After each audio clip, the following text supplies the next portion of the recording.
Hola a todos, yo soy el Guerrero Azul 12 y después del apoyo que recibió el video sobre el síndrome de Hinamizawa, honestamente me di cuenta de algo muy interesante. A ustedes les encanta ver enfermedades ficticias capaces de destruir psicológicamente a una aldea entera. Porque sí, el video anterior tuvo tan buen recibimiento que decidí traer una continuación enfocada en uno de los temas más interesantes, perturbadores y absurdamente turbios de Higurashi no Nakukoro ni, los fármacos secretos utilizados alrededor del síndrome de Hinamizawa. Y ahora viene la pregunta verdaderamente peligrosa. Confío en que mis seguidores se quedarán hasta el final del video, pues digamos que las estadísticas de retención de YouTube me han enseñado más sobre traición humana que todos los arcos de Higurashi juntos.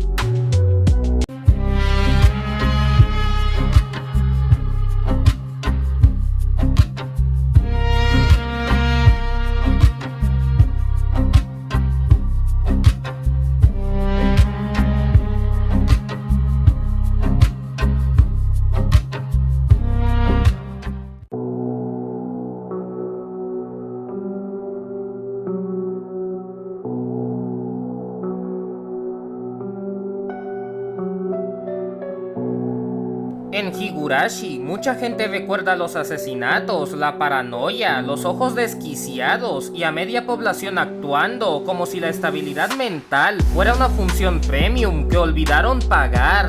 Pero mientras todos estaban ocupados culpando a Oyashiro, había algo mucho más perturbador escondido detrás del telón: la medicina. O mejor dicho, lo que sucede cuando científicos obsesionados, organizaciones gubernamentales secretas y un parásito neurológico terminan trabajando juntos en el mismo laboratorio. Porque claro, jamás en la historia de la ficción eso terminó horriblemente mal, ¿verdad? Los compuestos C-103, H-173, C-117, C-120, H-173-02 y ETA-173 representan distintas etapas del proyecto de investigación del síndrome de Hinamizawa. Algunos fueron creados para estabilizar pacientes, otros para inducir locura artificialmente y otros directamente para convertir el síndrome en una amenaza biológica militar. Lo incómodo es que Higurashi jamás trata a estos fármacos como magia anime. La serie los construye usando conceptos sorprendentemente cercanos a neuroquímica, psiquiatría, endocrinología, inmunología, enfermedades parasitarias y guerra biológica. Y ahí es donde el asunto deja de ser solo ficción rara japonesa y empieza a sentirse peligrosamente plausible. El C-103 fue el primer tratamiento relativamente funcional contra el síndrome de Hinamizawa. Fue desarrollado alrededor de 1980 por Kyosuke Iri, utilizando sangre de Reika Furude, ya que la familia Furude poseía una resistencia biológica anormal frente al síndrome. Y aquí empieza algo interesante: el medicamento jamás es explicado completamente. La serie nunca aclara si era un anticuerpo, una terapia hormonal, un inmunosupresor o una mezcla de todo eso. Pero por cómo funciona, lo más lógico es asumir que actuaba suprimiendo temporalmente la actividad del patógeno en lugar de eliminarlo. O en términos simples, no curaba nada, solo mantenía al cerebro demasiado ocupado para colapsar. El principal caso de prueba fue Satoko Houjo, quien había alcanzado el nivel L5, la fase terminal del síndrome, donde aparecen delirios paranoides extremos, violencia y tendencias autodestructivas. El C-103 logró reducirla aproximadamente a L3. Lo impresionante no es solo que funcionara, sino que pudiera hacerlo. Porque el síndrome no se comporta como una enfermedad convencional. La obra deja bastante claro que el estado emocional del paciente influye directamente en la progresión de la infección. Estrés, ansiedad, paranoia o miedo, todo eso empeora el síndrome. La enfermedad literalmente usa el sufrimiento psicológico como combustible biológico. Y sí, eso suena exactamente como algo que un guionista escribió después de preguntarse ¿cómo hago que la ansiedad social sea médicamente letal? El problema del C-103 era monstruoso. Satoko necesitaba inyectarse 3 veces al día, todos los días, sin fallar, porque si dejaba el tratamiento, recaía violentamente. Eso vuelve al C-103 menos una cura y más un soporte vital neuroquímico, algo parecido a mantener un reactor nuclear estable golpeándolo con una llave inglesa cada 8 horas.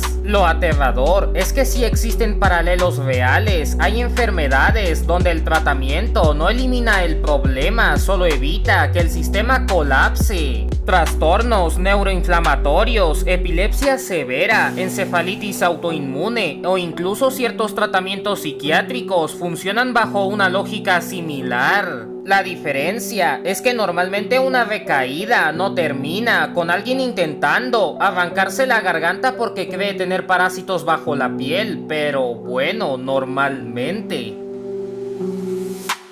Mientras el Dr. Iri intentaba controlar el síndrome, Miyo Takano decidió hacer exactamente lo opuesto. Así nació el H-173. Y aquí es donde Higurashi deja de parecer un thriller psicológico y entra oficialmente en territorio crímenes contra la humanidad patrocinados por presupuesto gubernamental. Porque el H-173 no fue creado para curar, fue diseñado para inducir artificialmente el nivel L5, paranoia extrema, delirio, psicosis violenta, conductas suicidas y autodestrucción, todo comprimido en una inyección. La organización Tokio financió este proyecto porque veía el síndrome de Hinamizawa como una posible arma biológica militar y honestamente da miedo porque la lógica estratégica tiene sentido. No destruye edificios, no deja explosiones, no contamina ciudades visiblemente, simplemente convierte personas normales en bombas psicológicas ambulantes. Eso es muchísimo más aterrador. Takano usa el H-173 en Jiro Tomitake, acelerando brutalmente el síndrome hasta empujarlo a un episodio terminal. Y aunque el mecanismo exacto nunca se explica del todo, la serie sugiere que el compuesto hiperestimula la actividad neuroquímica relacionada con estrés, adrenalina y paranoia. Básicamente, si el síndrome era fuego, el H-173 era gasolina con esteroides emocionales. Y sí, existen paralelos reales incómodos, sustancias como metanfetamina, PCP o ciertos estimulantes extremos pueden inducir psicosis, delirios persecutorios, conducta violenta, alucinaciones táctiles y paranoia severa. La diferencia es que el H-173 parece diseñado específicamente para explotar una vulnerabilidad biológica ya existente, no destruye una mente sana. Empuja una mente infectada al borde del abismo y luego le da una patada. Muy eficiente, muy ético, seguramente aprobado por el Comité Médico del Infierno. Después del desastre logístico del C-103, Iri desarrolló el C-117 alrededor de 1982 y aquí sí se nota una mejora enorme. Satoko ya no necesitaba 3 inyecciones diarias, ahora bastaban 2. Lo cual médicamente hablando ya es un avance considerable cuando tu paciente sufre una enfermedad que convierte ataques de ansiedad en homicidio neuroparasitológico. El C-117 seguía sin curar el síndrome, pero lograba estabilizarlo mejor. Todo indica que poseía mayor estabilidad farmacológica, mejor duración en sangre y una regulación hormonal más eficiente. Porque sí, Higurashi implica algo muy importante, el estrés activa el síndrome y eso tiene bastante sentido desde un punto de vista biológico ficticio. El estrés altera neurotransmisores, hormonas, inflamación cerebral y funcionamiento neurológico, así que los compuestos C probablemente actuaban como estabilizadores neuroendocrinos diseñados para impedir que el cerebro alcanzara estados críticos. Y finalmente llegamos al compuesto más peligroso creado por Erie, el C-120, también conocido como la medicina desconocida. Y sinceramente, el nombre le queda perfecto, porque este medicamento parece diseñado por alguien que dijo: ¿qué pasaría si hiciéramos una cura tan específica que equivocarse de paciente se vuelva una ruleta rusa neurológica? El C-120 era absurdamente eficiente. Con una sola inyección podía reducir un estado L5 hasta niveles cercanos a L2 o L3. Comparado con el C-103, eso es prácticamente pasar de Windows Vista a una computadora funcional, pero había una trampa horrible. El medicamento funcionaba reduciendo agresivamente hormonas relacionadas con hiperexcitación neurológica y estrés extremo. El problema es que si el paciente no estaba realmente en L5, el efecto podía invertirse.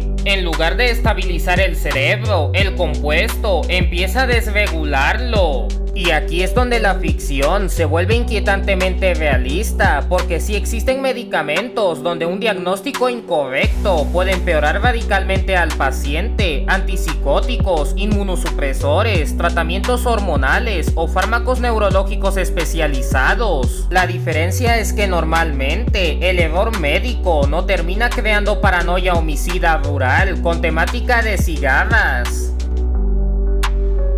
Si el H-173 ya era aterrador, el H-173-02 directamente abandona cualquier pretensión de ética médica, porque esta variante podía propagarse por el aire. Y eso cambia absolutamente todo. Ya no necesitas secuestrar personas, ya no necesitas inyecciones, ya no necesitas contacto directo, ahora basta respirar. Y felicidades, acabas de transformar un trastorno neurológico local en terrorismo biológico en aerosol. Takano desarrolla esta variante como último recurso, lo cual tiene sentido dentro de su descenso mental progresivo. Para este punto, ella ya no está intentando demostrar una teoría científica, está intentando obligar al mundo a admitir que su abuelo tenía razón, incluso si para lograrlo debe destruir poblaciones enteras. Muy saludable emocionalmente, claro. Desde el punto de vista epidemiológico, un agente transmisible por vía aérea es uno de los peores escenarios posibles. La respiración es un método de transmisión absurdamente eficiente.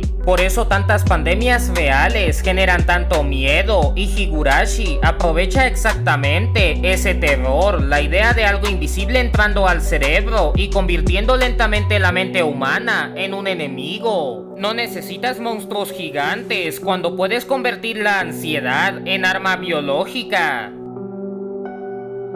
Y finalmente llegamos a ETA-173, la culminación absoluta del horror biológico de la franquicia, porque esta versión ya no es simplemente un compuesto químico. Es una cepa modificada capaz de expandir el síndrome de Hinamizawa fuera del pueblo mediante transmisión aérea, y aquí ocurre algo importantísimo para el lore. Durante gran parte de la serie, la naturaleza exacta del síndrome permanece ambigua. ¿Es un parásito, un virus, un fenómeno psicológico o una maldición sobrenatural?